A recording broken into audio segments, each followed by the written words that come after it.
राम निरंजन जी। जैसी करनी वैसी भरनी, हर बार यही बात समझाई जाती है कि जैसा करोगे वैसा भरोगे और भरना ही पड़ेगा। जैसा जिसके साथ करोगे वैसा आपको भी भोगना पड़ेगा, उससे कई ज़्यादा भोगना पड़ेगा। और बद्दुआएं, किसी की बद्दुआएं भी मत ऐसा काम करो कि कोई बद्दुआएं दे। जो कोई बद्दुआएं देता है ना, तो फिर व्यर्थ नहीं जाती, अच्छों का नाश कर देती हैं। ऐसे कर्मों से बचना चाहिए कि कोई हमें बद्दुआएं दे। देखो, किसी का पैसा खाओगे, जितना खाओगे आप किसी का पैसा, उससे कई गुना आपका भी जाएगा। किसी की ज़मीन जायदाद खाओगे और दूसरा व्यक्ति सच्चा है जिसकी ज़मीन जायदाद खाई, तो आपकी ज़मीन जायदाद भी साथ जाएगी। जैसा करोगे वैसा भरोगे। कोई बद्दुआएं दे, बद्दुआओं से आज तक कोई नहीं बच पाया। चाहे कोई जितना मर्जी रईस हो, जितना मर्जी ऊंचा ओहदा हो, कहीं भी कैसा भी व्यक्ति हो, चाहे करोड़ोंपति हो चाहे खरबोपति हो, जब बद्दुआएं आती हैं ना किसी की, वो सब नाश कर देती हैं।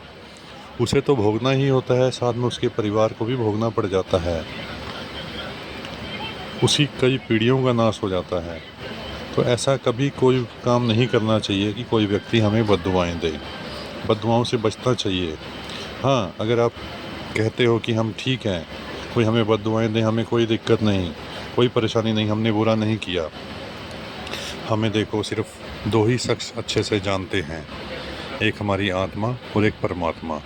इनको साक्षी मानकर, परमात्मा को साक्षी मानकर आप आईने के सामने खड़े हों और अपनी ही आंखों में देखें और कहें कि हमने कोई बुरा नहीं किया। अगर आप सच्चे हैं तो आपको कोई बद्दुआ असर नहीं करेगी।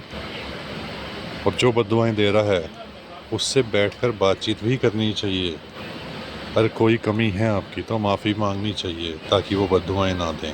और वो बद्दुआएं दे, और किसी से भी आप कंफर्म कर सकते हैं, पूछ सकते हैं, अगर वो सच्चा है तो बद्दुआएं असर ज़रूर करेंगी ही करेंगी। कई पीढ़ियों का भी नाश हो जाता है बद्दुआओं से। तो अब देखो, इतिहास उठाकर देखो, चाहे कोई जितना मर्जी रईस हो, कोई ख़ानदानी हो, कोई राजनीति का अपने आप को विद्वान मानता हो, और उसको भी किसने बद्दुआएं दी हैं, तो उनका भी सारा परिवार का, वंश का सब समाप्ति ही हुई है, सब डाउन ही आते गए। और अब तो परमात्मा भी कहता है कि साथ साथ ही निपटाना चाहिए। पुराने समय में क्या होता था, असर होता था, धीरे धीरे होता था, परमात्मा भी मौका देता था कि शायद सुधर जाए, जाके माफ़ी मांगे। परंतु अब तो परमात्मा भी कहता है कि साथ साथ ही असर होना चाहिए। जो सच्चा है उसकी बात का असर ज़रूर होगा, उसकी बद्दुआएं ज़रूर असर करती हैं।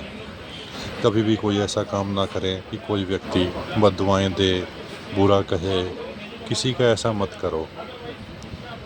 परमात्मा की नज़र सब पर है, परमात्मा सब देख रहा है। जैसे ही करनी वैसी भरनी। ऐसा कोई काम ना करें, परमात्मा का गुणगान करें, भजन सिमरन करें, परमात्मा को साक्षी मानकर ही कोई भी काम करें। राम निरंजन जी।